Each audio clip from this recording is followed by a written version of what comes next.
And welcome back. Welcome to our political keynote and to Lucy Powell, the Shadow Business Minister, who joins me on the line now. And Lucy, I don't know how much you've heard of what we've done this morning, but we've had a good old discussion about the wider picture, the potential future picture. And I want to get to that and to Labour's view of it. But I suppose the place to start has to be with what the government response has been so far to the crisis that we've undergone, and a kind of marks out of 10, and perhaps with a bit more detail as well. What's your sense of how the government has managed the economic response that there's been to the crisis? Well, thanks, Justin, and yes, in your usual style, trying to get me to give marks out of 10, which I'm going to avoid doing if you don't mind. But I thought I'd give it a go.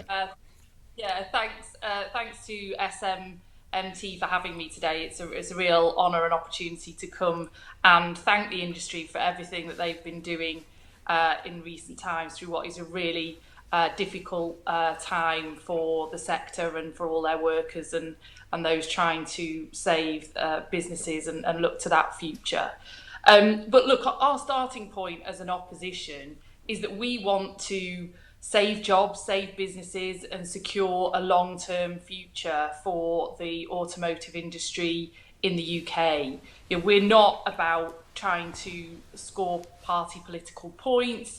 We're not willing the government to fail so that we can somehow benefit from that. We're willing the government to succeed. And that's been our approach all the way through. So we fully supported, in fact, we were calling for the furlough scheme, the loan scheme, and the big interventions that the government has made. We have supported those, but we have as well made recommendations for how they could be improved and get the support to the front line faster. Whilst obviously we also have supported the government with the reopening of the showrooms and so on, that is not in itself enough. It's not sufficient for what the automotive industry needs. And I think it's becoming clear now. We can see what's happening in France and Germany and elsewhere, that we're at real risk in this country now of falling far behind our competitors when you look at the intervention that the French government, the German government and others have made in their automotive industry. So our call to government, really, which I think echoes the call that you've been discussing this morning, is that we do now need to see serious action, and that action needs to be at scale and at speed, like we've seen in other countries. Because the UK automotive industry is one of the best in the world. We've got a fantastic workforce, great facilities, innovation, technologies that are coming through the system, that real research and development edge that we have in this country, and that's why we've endured difficulties in the past. But we really now need to see a bit more scale and speed. And the government, I talked to Nadeem Zahawi, who I know you heard from this morning. He's a great MP, he's a great minister. I've worked with him in the past on other issues. And he's saying all the right things, and the government are saying all the right things, but the action isn't following quickly enough. And that's almost the worst of all worlds, isn't it? Because I think for many in the industry, you'd want to know, is there a clear decision not to provide more support, or is there a clear decision to provide more support? And if it's the latter, then we really do need to get on with that. Because I think what this crisis has shown once and for all is that public and private do need to work hand in hand. They are two sides of the same coin. So when we have a big public health crisis like we've seen in recent weeks, it's the government who is the insurer of last resort, they're the investor of last resort. They're there to work alongside government. So let's turn some of that brilliant sort of subsidy work that we've seen through the furlough and loans and so on, and let's turn that into long-term investment and partnership for the future. I think that's what we want to see. And how realistic is it then that long-term investment is green investment? Because we have a succession of people on the Today programme saying this is a real opportunity. This is a moment that we could really change the way we look at things. From your perspective, from a party perspective, how realistic? What lines should we be looking down? Well, I mean, not only is it realistic, I think it's absolutely necessary. And that's why we saw just a few weeks ago in the French government investing $8 billion into their automotive sector to transition to that green future and to put their automotive industries really at the forefront of a lot of the green technologies. And look, I think the point I would make is that governments pay for transitions. That's what governments do.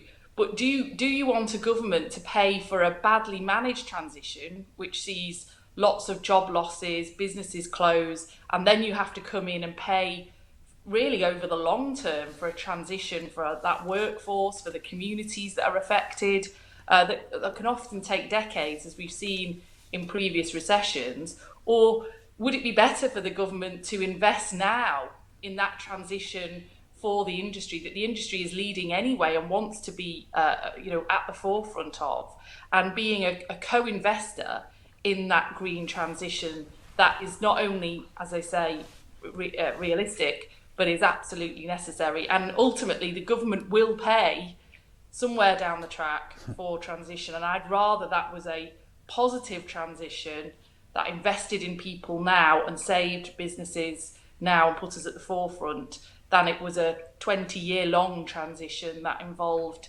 retraining schemes and unemployment schemes and new investment in communities left devastated by the automotive industry collapsing in this country. Of course, another of the greening things, or an immediate greening thing, would be a scrappage scheme. And we were hearing from Chris Giles at the FT earlier on. He really didn't think it was at all on the cards. There are other places where the government's going to need to intervene and do things. Do you accept that, or do you think that's a big mistake? Well, I think that's certainly one option, and I've heard it be talked about by the government already to increase that demand in the system. There are other things too, our research and development, and as I say, a sort of co-investment model, if you like, in some of the clean green technologies of the future.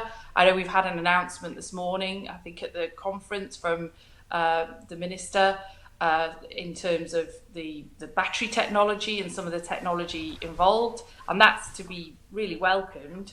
But it's a small amount of the investment that is needed in the grand scheme of things. If you compare 75 million announcement from the UK government this morning to the 8 billion announcement from the French government, I think you can see a contrast in scale there. I think and I've heard some of the conversations you were having this morning about investment in localities in terms of the infrastructure required for electric vehicles. There's lots of creative ways here that we can set our brilliant workforce, the great minds, the great research and development and engineers that we have in our automotive sector, set them the challenge to make the UK sector at the forefront of that green revolution, because it's coming. The question is whether other countries benefit from that a lot faster than we do, and we're left at the sidelines in decay, or whether we are also at the forefront, which we've got the capability to be, if there is that initial support at the beginning to really get those things off the ground. So I wouldn't say the scrappage scheme is the silver bullet here. What we need is a more holistic and industry-wide package of co-investment, bringing forward money that we need to spend at some point anyway to meet our climate targets, and let's set the workforce that mission to put us at the very forefront of that. Lucy Powell, thank you so much for talking to us.